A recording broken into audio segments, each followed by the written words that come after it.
लेकिन ये जो मुसलसल बिजली के बिलों में इजाफ़ा हो रहा है, पेट्रोल, डीज़ल की मिट्टी का तेल, इसमें इजाफ़ा हो रहा है और आवाम की चीखें भी निकल रही हैं, तो इससे इकॉनमी मजबूत हो रही है या हम मज़ीद कमज़ोर हो रहे हैं? क्योंकि अवामी इज़्तिराब हिजान जो है वो रियासत के लिए तो अच्छा नहीं होता। बिस्मिल्लाहिर्रहमानिर्रहीम। आपने दुरुस्त बात की कि ज़ाहिर है कि ये सारी चीज़ें, खासकर जब इन्फ्लेशन है वो अगर बढ़ती जाएगी तो ओवरऑल आपका जो इकोनॉमिक सिस्टम है और खासकर ग्रोथ है वो उस तरह से नहीं हो सकती जिसकी हमें तवक्को है या ख्वाहिश है। अब मुश्किल ये हो रही है कि ये स्ट्रक्चरल चीज़ें हैं और इस पर जब तक के मुश्किल फैसले नहीं होते, सिर्फ कीमत बढ़ा देने से मसला हल नहीं होता। ये हमने IMF के साथ भी जब हमारी पार्टी की लेवल पे डिस्कशंस हुई तो हमने तब भी ये कहा था कि जी ये सोल्यूशन नहीं है कि बिजली का जो 1/3 हिस्सा है वो उसकी कोई वो नहीं है, कोई हिसाब किताब नहीं है। 2/3 पेमेंट होती है, 1/3 जो है वो हवा में जाता है।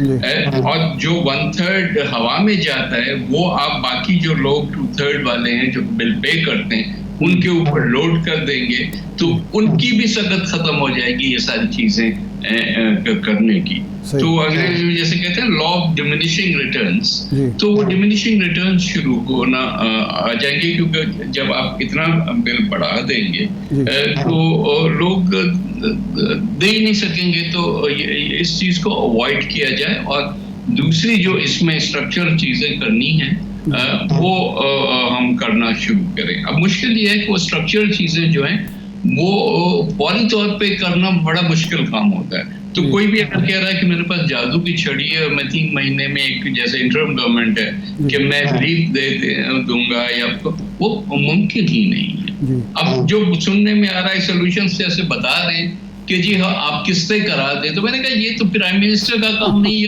SDO का काम होता है कि वो आ गया ज्यादा आ गया मैं किस्तें कर लो, अब इंस्टॉलमेंट्स में पे करो।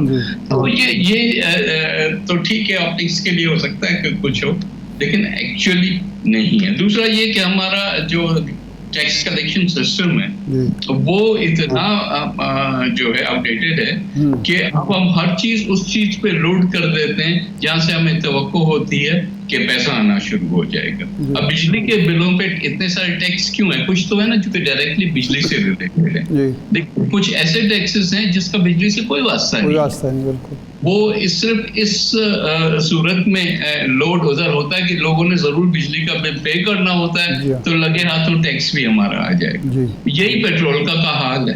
अब आपने अभी कहा ना कि 50 रुपए नहीं, जो कल जो 5 रुपए और बढ़ाए हैं तो अब पेट्रोलियम डेवलपमेंट लेवी जो है वो 60 रुपए हो गई है।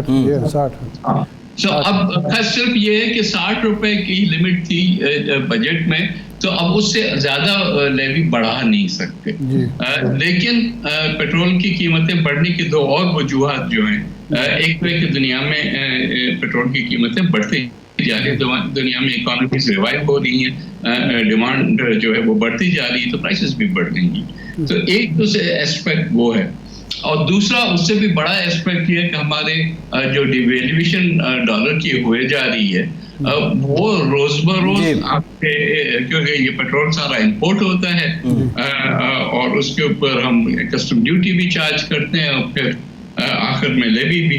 तो सवाए उस पेट्रोल के जो स्मगल होकर ईरान से आ रहा है, बाकी सारों पे ये सारी चीजें लगती हैं, तो वो भी शाह साहब ये फरमाएं कि ये जो ईरान का आपने जिक्र छेड़ा, ईरान से पेट्रोल हम स्मगल करके तो यहाँ बिक रहा है मुल्तान तक, बल्कि साहिवाल तक आ रहा है, लेकिन हम उनसे इंपोर्ट करने के लिए तैयार नहीं हैं। और ज़रदारी साहब ने जुर्रत की थी, गैस पाइपलाइन मुआहदा भी किया था, उस पर भी अमल नहीं हो सका। तो ये इसको कोई लीगलाइज करके हम फ़ायदा नहीं उठा सकते अगर वो पेट्रोल हमें सस्ता पड़ता है तो?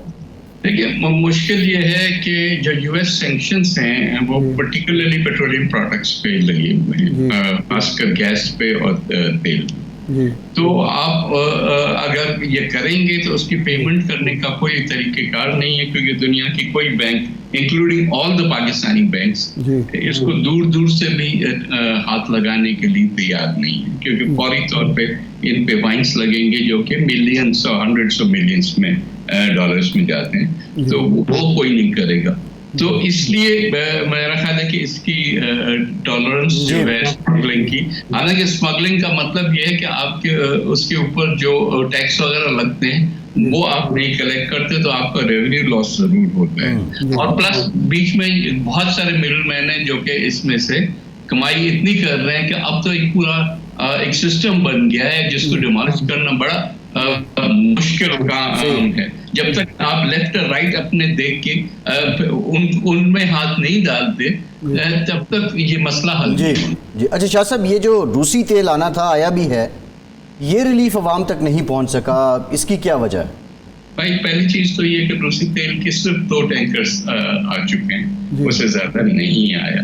तो वो पूरे जब सिस्टम में आप डालते हैं तो कोई इतना खास उसका इम्पैक्ट तो नहीं आएगा प्राइस पे। ये तो जब ये है कि आप रेगुलरली एक लो प्राइस पे लेंगे तभी कोई उसका इम्पैक्ट आएगा, क्योंकि 1 या 2 उसका जितना भी इफेक्ट आना था वो तो आ चुका, लेकिन उसके बाद प्राइसेस तो दुनिया में जब चढ़ते हैं तो उसमें रूसी तेल की भी कीमतें बढ़ती हैं। नवीद कुमार साहब, सॉरी नवीद कुमार साहब, वो जो तजर्बा हमने किया वो नाकाम क्यों हुआ? क्या ऑयल माफिया ने नाकाम कर दिया? अमेरिका ने कोई दबाव डाल दिया? 2 टैंकर आए, उसके बाद वो हम चुप करके बैठ गए, हालांकि खुशखबरी ये सुनाई गई थी 30 से 40% इम्पैक्ट होगा उसका।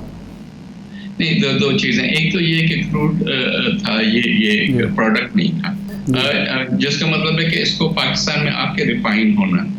जब इसको रिफाइन करने के लिए एक तो हमारी रिफाइनरी ज्यादातर जो है वो पुरानी है, तो वो उस लिहाज से जो है उसमें से फर्नेस ऑयल ज्यादा निकलता है और बाकी प्रोडक्ट्स जो डीजल और पेट्रोल है वो कम निकलते हैं। और फर्नेस ऑयल की इस वक्त पाकिस्तान में कोई खपत नहीं है, क्योंकि पाकिस्तान के इस वक्त बिजली घर जो है वो ज्यादा जो कॉस्ट इफेक्टिव फ्यूल्स हैं उस पे आ गए हैं, हाइडल है, न्यूक्लियर है, इवन थर्मल है। तो उस वजह से फर्नेस ऑयल के कारखाने बंद पड़े हुए हैं। तो ये जो हम प्रोड्यूस करते थे 40% उसमें फर्नेस ऑयल निकलता था, फिर उसको एक्सपोर्ट करने का मामला, ये वो काफी सारे, तो इसलिए वो उस तरह से उसका इम्पैक्ट नहीं आता इकोनॉमी में, जो कि अगर हमारी या तो रिफाइनरीज बिल्कुल जो है जदीद होती या फिर ये जो है वो उस ग्रेड का